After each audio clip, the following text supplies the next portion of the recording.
A lot of brands look like they're growing. From the outside, everything looks like momentum, new drops, more visibility, more attention, but growth and scale are not the same thing.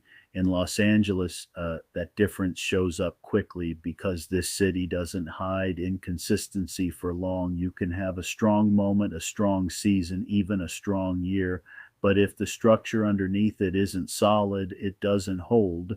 What most people call scaling is often just acceleration, more product, more output, more pressure, but no real control. And eventually that shows. A brand starts gaining traction, and the instinct is to do more, more styles, more inventory, more visibility.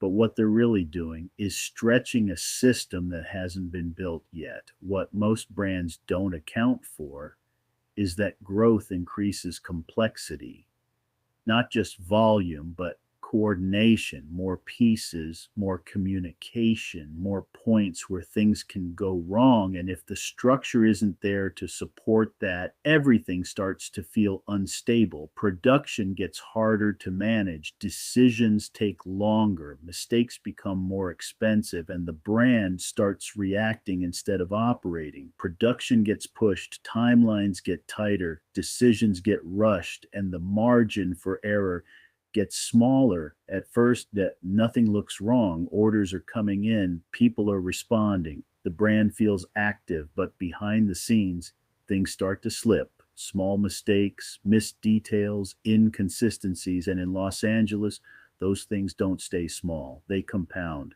A late delivery becomes a pattern, a quality issue becomes a reputation, a rushed decision becomes a financial problem, and suddenly what looked like growth starts to stall because scaling isn't about doing more, it's about handling more without breaking.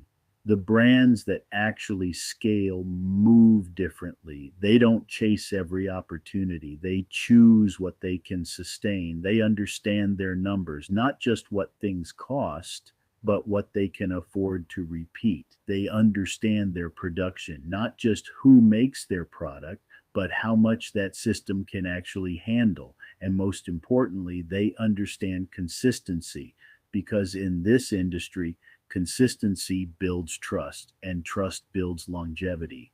A brand that scales doesn't feel chaotic, it feels controlled, even when it's growing. They know when to say no, they know when to slow down, and they know that timing matters more than urgency because urgency is what breaks most brands. They move too fast, they overextend, they try to match a pace that their structure can't support. And when that happens, the system doesn't collapse all at once. It weakens quietly until it can't hold anymore. So, what you're really seeing in Los Angeles is not a lack of talent, it's a lack of structure. Design isn't the problem, visibility isn't the problem, even demand isn't the problem. The problem is alignment between what a brand wants to do and what it's actually built to handle. And that gap is where most brands lose momentum.